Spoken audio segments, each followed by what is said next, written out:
What happens when an invincible fortress meets an army with no weapons? For centuries, it was the wall that could not fall. Its walls were invincible, towering high into the sky, strong and utterly unshaken. Its gates were sealed tight. Inside, soldiers watched, their hearts heavy. They knew the invaders' legends, the sea that parted, the kings who died. Fear was palpable. This is the fall of the Wall of Jericho. But outside, an army stood with no weapons, only an insane, terrifying command: march in silence for 7 days. A nation that had wandered 40 years now stood on the edge of promise, and leading them was Joshua, servant of the Most High.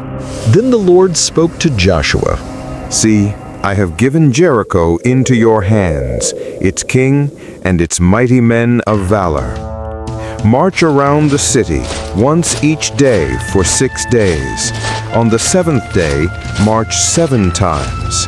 And when the priests blow their trumpets, let the people shout, and the walls will fall down flat. No weapons, no siege towers, no strength of men, only obedience and faith. Joshua bowed his head and believed. The next morning, the priests lifted the Ark of the Covenant, the symbol of God's presence.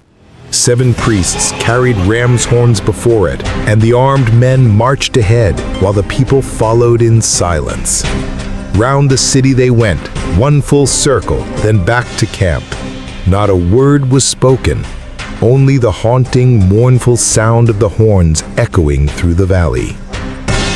The people of Jericho watched from the walls, confused, nervous. Who were these people that fought with silence, who trusted in an unseen God?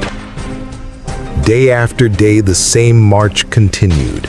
Day 2, day 3, day 4. 5 days passed, then 6. Still no attack, still no words, just the same faithful march and the same unbroken silence. Then came the 7th day.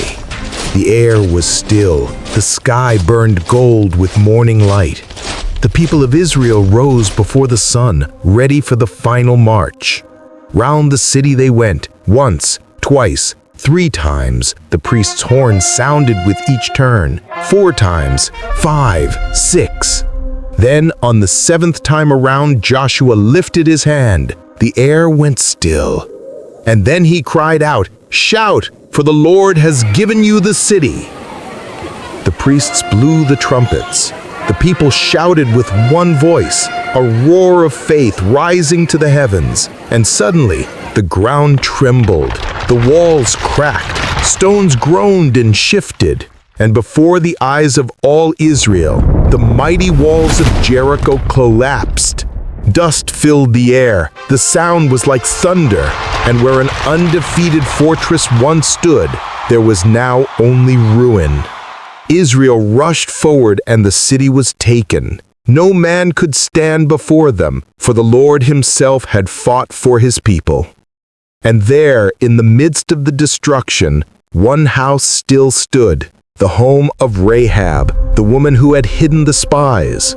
Just as God promised, Rahab and her family were spared. From among the ashes of Jericho, grace shone bright. Then Joshua gave a command to all the people. Keep yourselves from the things that belong to the Lord. Do not take anything that has been devoted to destruction, lest you bring trouble upon Israel. The city was burned with fire, and all that was in it was offered to the Lord. Gold, silver, and bronze were set apart for the treasury of his house. Everything else was destroyed, a reminder that this victory belongs to God alone. As the smoke of Jericho rose into the sky, Joshua lifted his eyes toward the horizon. He had seen the power of God again, walls no man could break, brought down by faith and obedience. And the fame of the God of heaven spread through the land. But even in times of victory, the human heart can be tempted. Among the thousands celebrating in the camp, one man watched the spoils of war with wandering eyes. Gold gleamed in the sunlight, fine garments shimmered among the ruins. He looked, he desired, and in the shadows of triumph, he took what was not his. He thought no one saw. He thought it was just a small secret sin. But what is hidden from man is never hidden from God. Soon that single act of hidden greed would bring defeat to a victorious nation and sorrow to the camp of Israel.